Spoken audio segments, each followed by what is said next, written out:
গত 5 আগস্ট রাজনৈতিক পট পরিবর্তনের পর ব্যাংক ব্যবস্থায় 1 কোটি বা তার বেশি টাকার হিসেবধারীর সংখ্যা কমেছে।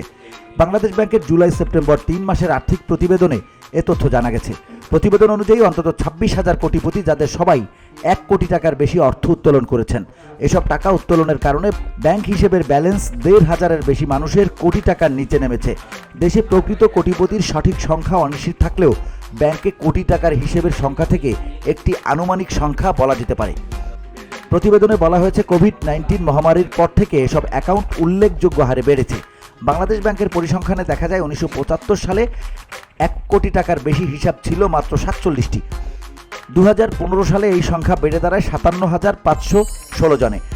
2020 সালের মার্চে কোভিড-19 মহামারীর শুরুতে এ ধরনের অ্যাকাউন্টের সংখ্যা ছিল 82,625টি, যা এখন বেড়ে দাঁড়িয়েছে 1,17,000-এ।